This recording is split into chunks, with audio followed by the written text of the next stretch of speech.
kedua, tadi yang saya tanyakan itu Pak, yang di pensiun kan iurannya masuk. Itu total asetnya berapa? Ini, Yang AIP nih, iya, 250 sekian itu. iya. Oke, ya. Itu makanya kelihatan CAGR-nya itu dari tahun ke tahun naiknya lumayan kencang 10%. Karena memang tidak kita bayarkan klaim. Gitu. Oke, oke. Nah, Sahabat pembelajar berjumpa kembali bersama Imade Sidiasa Belajar Jadi Guru dalam Celotehan. Celoteh kita hari ini, kita akan membahas mengenai jawaban dari Dirjen Pembendaharaan Kemenkeu dan Dirut PT Taspen, Persero. Atas pertanyaan dari pimpinan dan anggota Komisi 10 DPR RI dalam rapat dengar pendapat terkait pembayaran pensiun dan pelayanan pembayaran agar dirasakan oleh pensiunan yang puluhan tahun mengabdi kepada bangsa dan negara. Nah, seperti apa beritanya mari kita simak bersama. Namun sebelumnya bagi sahabat pembelajar yang belum subscribe silahkan subscribe, like, komen dan share channel ini, untuk mendapatkan celotehan terupdate.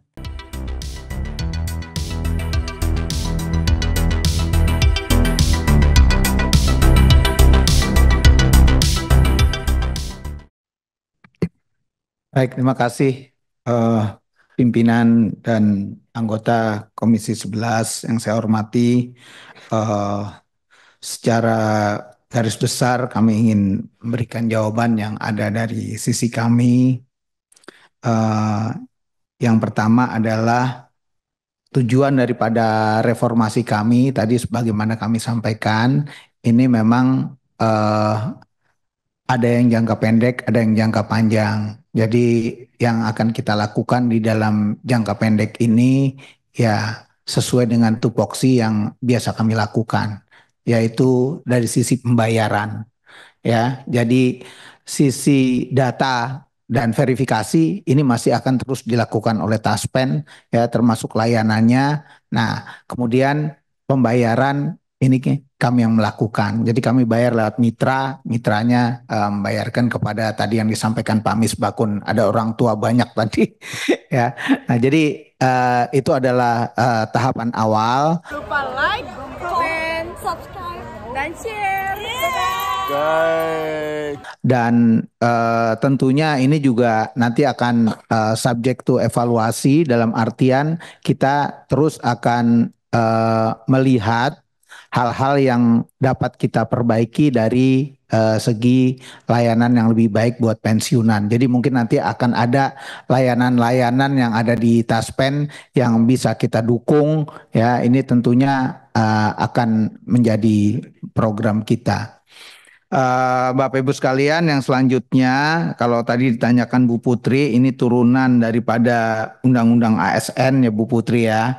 Jadi ini saat ini masih dalam proses pembahasan di pemerintah. Jadi kami dengan PAN ya, ini sedang melakukan pembahasan dan tentunya nantinya juga ini akan dibawa ke DPR juga untuk bisa mendapatkan masukan dari Bapak Ibu sekalian. Jadi saat ini masih dalam proses penghitungan karena tentunya tadi juga Pak Dolfi menyebutkan ini beban keuangan negara juga besar dan dari sisi aktuaria nih Pak Dolfi yang mungkin memang tidak mudah. Jadi ini sedang kita selesaikan dan nanti pada saatnya ini akan kita sampaikan. Kemudian terkait dengan bagaimana kita mengawasi atau ikut melakukan monitoring terhadap investasi yang dilakukan oleh teman-teman di Taspen. Jadi selama ini kita mengawasinya secara laporan. Jadi laporan Taspen ini yang oleh DJA ini selalu dilihatin dan sekaligus tadi merespon Pak Dolfi. Jadi udah kita cek Pak, angkanya ternyata 17 dari Taspen Pak. Jadi mungkin nanti Pak Roni bisa memberikan penjelasan. Jadi saya kebetulan udah dapat angkanya, jadi ini dari Taspen. Jadi mungkin walaupun ini 2024 ini masih proyeksi ya Pak. Jadi bisa jadi realisasinya berubah. Kemudian hal lain yang masalah pemanfaatan daripada mitra ini saya rasa juga bagus untuk kita kaji. Jadi kaitannya tadi dengan digitalisasi, kemudian juga dengan aksesibilitas ya yang bisa dilakukan oleh para pensiunan. Nah, ini mungkin nanti kita bisa kaji dengan juga melihat komposisi daripada mitra tersebut. Karena saat ini kalau nggak salah memang yang tertinggi masih ada di Himbara, kemudian POS. Jadi POS ini juga relatif tinggi yang menjadi agen pembayar, tapi yang paling tinggi masih Bank Himbara. Bank asing kalau nggak salah ada sekitar 2 atau 3, cuma nanti datanya mungkin nanti bisa diberikan oleh Taspen. Kemudian yang terkait dengan peran atau data, jadi dengan BKN kita terus melakukan kerjasama ya pertukaran data, dan data ini juga kita sampaikan ke Taspen. Jadi kalau ada orang pensiun setiap bulannya tambah yang pensiun, berarti ini tentunya menjadi tambahan beban, dan itu juga dananya kita siapkan. Jadi kalau kita tiap bulan itu ada yang dana reguler dan ada yang untuk cadangan. Yang cadangan ini untuk yang tambahan-tambahan orang pensiun yang kita bisa langsung berikan. Dan juga salah satu hal yang penting juga kita maaf, terus berusaha memberikan pembayaran tepat waktu dalam hal misalnya pembayaran tanggal 1 Januari, ini yang rawan 1 Januari karena APBN-nya 1 Januari ini baru running, tapi pembayaran pensiun ini biasanya tetap bisa kita lakukan pada tanggal 1, karena biasanya dari Taspen ini juga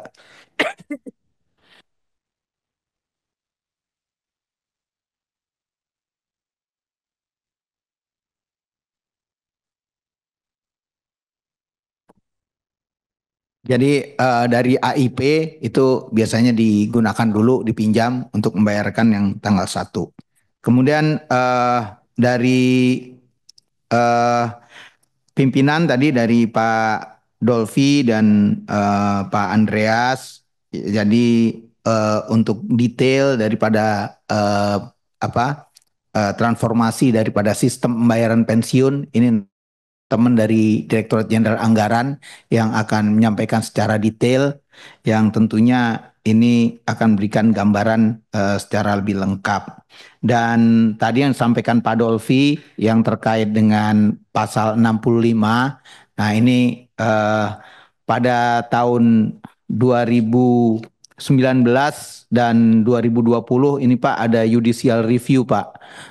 Jadi eh, ada putusan MK nomor 6 itu di tahun 2020 dan nomor 72 tahun 2019. Nah, sehingga ini tidak dilaksanakan dulu, walaupun kita terus mengupayakan yang namanya harmonisasi, Pak. Jadi yang harmonisasinya tetap kita jalankan ya, tapi tentunya ini juga kita memperhatikan kesiapan daripada masing-masing, karena sebetulnya yang diatur itu kan terutama di Undang-Undang P2SK ini kan seperti tadi disampaikan Taspen ya, sebenarnya kan dana pensiun ya Pak ya. Nah, dana pensiun ini ya tentunya harusnya bisa mengcover segala macam dana pensiun yang ada dalam satu skema yang tentunya menarik ya untuk bisa diimplementasikan. Interupsi sebelum pindah topik Pak Ketua. Putusan MK-nya mengenai apa Pak Prima?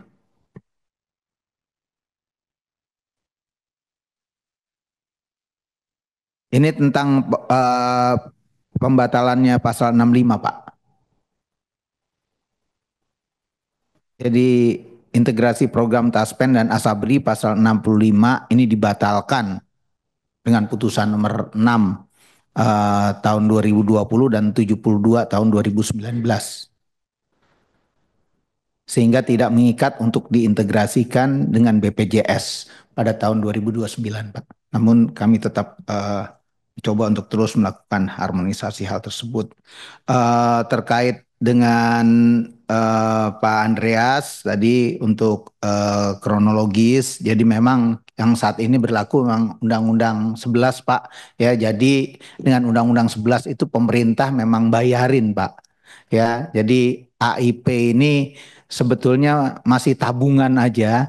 Nah, nanti pada saat Undang-Undang ASN ini berlaku, yang PP-nya ini sedang disusun, ini baru on, Pak. Jadi ini baru yang seperti swasta itu yang ada iuran dan ada chip in. Nah, itu baru mulai ada di nanti setelah PP-nya ini berlaku. Jadi ini masih dalam proses. Kemudian ya. Saya interupsi sedikit tadi yang dengan penjelasan Bapak itu. Konsekuensinya berlakunya itu bagaimana Pak?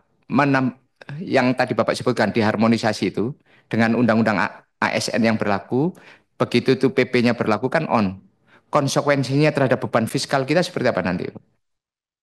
Ya, ini mungkin nanti kita akan sampaikan secara tertulis aja Pak ya, karena ini kebetulan bukan di kami yang ngitung ya, tapi yang jelas ini udah ada angkanya Pak, di DJA udah ada angkanya, jadi nanti mungkin bisa kita sampaikan, bisa buat bahan analisa kita bersama Pak. Kemudian terakhir mungkin tadi yang juga disampaikan lesson learn dari Kemenq terhadap apa yang telah dilakukan sekarang oleh PT Taspen ya, terutama dari sisi pengawasan ya, tentunya eh, dari sini kita bisa melihat ya titik-titik daripada keputusan investasi nih Pak. Karena di kami kan juga sama nih Pak. Kami ada yang namanya Direktur Sistem Manajemen Investasi yang juga ini melakukan investasi-investasi pemerintah. Nah, kalau pemerintah itu dudukannya ya kurang lebih mungkin sama, cuman kita banyak yang menggunakan komite-komite Pak. Nah, ini yang mungkin bisa kita jadikan lesson learn. Jadi putusan itu bukan hanya satu orang atau beberapa orang saja, ya harusnya sebaiknya menunjuk kepada suatu keputusan komite. Ini mungkin lesson learn yang bisa kita lakukan. Jadi ada peer review gitu Pak. Ya, dan ini untuk beberapa BLU juga di lingkungan kami ini biasanya menggunakan komite-komite investasi. Mungkin itu Pak Misbakun, Pak Dolfi, Bapak Ibu sekalian, pimpinan dan anggota yang bisa saya sampaikan. Nanti selanjutnya yang lainnya bisa kami sampaikan secara tertulis. Terima kasih. Assalamualaikum warahmatullahi wabarakatuh. Waalaikumsalam warahmatullahi wabarakatuh. Terima kasih Pak Dirjen. Silakan Pak Direktur Utama Taspen. Terima kasih pimpinan. Izin share screen untuk menjawab pertanyaan yang penting tadi nomor 11, slide 11. Tadi kan ada pertanyaan Pak mengenai kenapa sih tahun 2022 itu ada pendapatan PSL Pemberi Kerja yang lanjut tahun 2023. Nah, jadi gini, tahun 2022 itu ada perubahan metode perhitungan dari EBCM menjadi GPV dan penurunan bunga aktuaria tadinya 9,7 jadi 9,5. Makanya UPSL itu timbul gitu loh, 22,1 triliun. Nah, lanjut tahun 2023 ada perubahan manfaat asuransi kematian. Formulanya itu jadi nominal gitu ya. Dan penurunan bunga aktuarianya dari 9,5 turun ke 7,5. Jadi ini lebih kepada perhitungan aktuaria, Pak. Karena gini, kayak beban klaim itu kan cash. Beban LMPMD dan cadangan teknis ini sebenarnya faktornya non cash gitu loh. Jadi nggak ada duit keluar, cuman ngurangin di bawah gitu. Nah, jadi perubahan tersebutlah yang makanya lawannya di atas itu yang mendapatkan PSL Pemberi Kerja gitu. Nah, kemudian tadi juga pertanyaan juga mengenai investasi langsung PT Taspen halaman 10, sorry. Halaman 10. Nah, ada pertanyaan investasi langsung kan di PT Taspen. Ini sebenarnya investasi langsung ini ke anak perusahaan, Pak, setoran modal. Ke Taspen Life, Taspen Property, sama ke Bank Mantap. Di Bank Mantap itu Taspen itu memiliki 48% gitu. Jadi kita pakai penjelasan equity method di situ. Sisanya Bank Mandiri gitu ya. Terus juga ada penyertaan langsung kita itu di PT Povindo. Kita punya 9% Povindo Rating gitu. Ada di situ juga. Kemudian juga ada di Link Aja yang itu bersama-sama dengan BUMN lain di tahun 2018 kalau saya nggak salah ingat. Itu investasi langsung kita di situ. Cuman yang jadi backbone kita itu adalah di SBN dan deposito sebenarnya sampai saat ini. Dan alhamdulillah walaupun antara iuran sama klaimnya itu angkanya sangat jauh, dari SBN juga masih cukup sih sebenarnya. Tapi mungkin ke depannya nanti karena kita sudah bikin proyeksi juga nih mengenai klaim rasio. Klaim rasio kita itu masih akan meningkat terus sampai dengan 15 tahun ke depan ya Bu Yanti ya. Gitu. Jadi ini harus diperhatikan juga oleh kita semua. Dan resepnya cuma satu sebenarnya, yaitu adalah reformasi pensiun, Pak. Tapi resiko dari reformasi pensiun sama juga ke dana pensiun yang ada di Indonesia itu, kalau ngerubah dari manfaat pasti ke iuran pasti, itu harus ada top up dari pendiri, gitu loh. Dalam hal ini, ya pemerintah harus top up dan itu jumlahnya cukup besar, gitu loh. Jadi, nah dari situ baru nantinya pensiunan itu tidak membebani APBN dan bisa self sustain.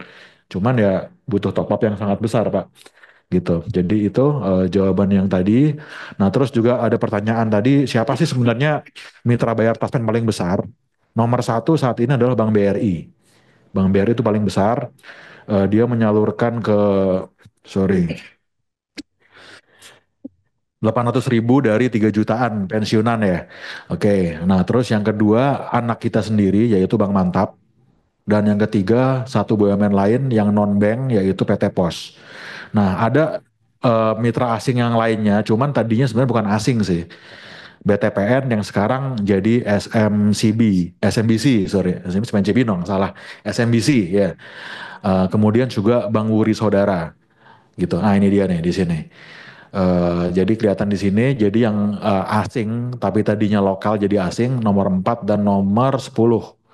Selebihnya itu adalah yang di 10 besar itu selebihnya adalah Bank Nasional, cuman yang paling besar sampai saat ini adalah Bank BRI gitu. Oke. Eh, Mungkin balik ke apa namanya ke slide utama lagi. Apa lagi ya, Feb?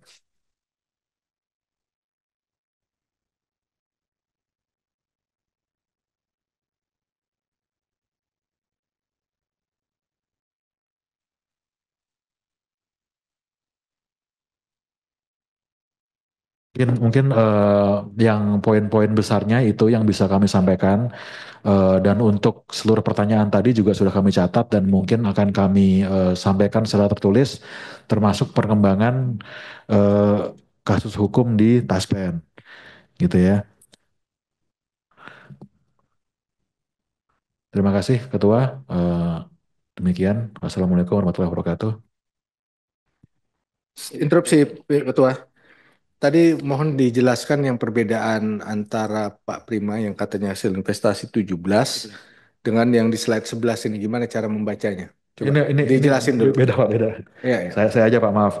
Jadi yang Slide 11, coba kita tahu posisinya ada di mana. slide 11 Taspen. 11, ya. Ya, ya. Taspen. Mohon 11 Taspen. Ya. Jadi gini Pak, Nah, yang ini kan disampaikan kalau di oleh sini Hah? Bapak mencatatkannya hasil investasi 9. THT. Ya, makanya yang THT. yang 17 itu datangnya dari mana yang punya Prima? Nah, 17 itu dari AIP Pak. Jadi kita boleh ke slide nomor 10 dulu. Mungkin jelasnya di sini sih sebenarnya. 10? 10 dong? Oke. Nah, jadi yang hasil investasi 9 itu asalnya dari THT Pak, asetnya yang 149,53. Yang 17 itu dari yang asetnya 250,77 gitu loh. Jadi beda. Jadi yang dicatatkan oleh presentasinya Pak Prima tadi itu adalah hasil investasi di AIP. Sementara yang di saya itu adalah yang THT gitu. Kedua, tadi yang saya tanyakan itu Pak, yang di pensiun kan iurannya masuk. Itu total asetnya berapa?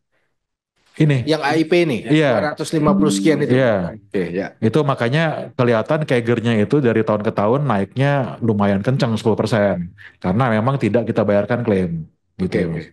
Nah, Jangan lupa like, comment, share, and subscribe. Bye-bye. Terima kasih Pak Dirjen dan Pak Dirut atas jawaban yang telah diberikan pada rapat kerja hari ini atas semua pertanyaan yang diajukan oleh anggota dan pimpinan. Bapak Ibu sekalian yang saya hormati, kita masuk kepada tahapan kesimpulan rapat dan kita bacakan sedikit rancangan kesimpulan yang akan menjadi kesimpulan rapat kita. Rancangan kesimpulan rapat dengar pendapat Komisi 11 DPR RI bersama Direktur Jenderal Perbendaharaan Kementerian Keuangan dan Direktur Utama PT Taspen Persero pada masa sidang 2 tahun 2024-2025 hari Kamis tanggal 6 Februari 2025. Komisi 11 DPR RI bersama dengan Direktur Jenderal Perbendaharaan Kementerian Keuangan dan Direktur Utama PT Taspen Persero menyepakati hal-hal sebagai berikut. Komisi 11 DPR RI telah mendengarkan penjelasan dari Direktur Jenderal Perbendaharaan Kementerian Keuangan dan Direktur Utama PT Taspen tentang pembayaran pensiun bagi ASN. 2. Direktur Jenderal Perbendaharaan Kementerian Keuangan diminta membangun dan meningkatkan sinergi. Ini kurang nih.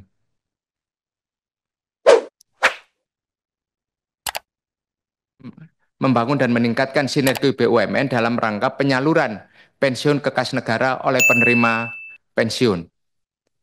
3. Direktur Jenderal Perbendaharaan Kementerian Keuangan dan PT Taspen Persero meningkatkan kualitas pelayanan pembayaran kepada pensiun kepada para penerima pensiun usia lanjut yang tidak bisa menggunakan aplikasi.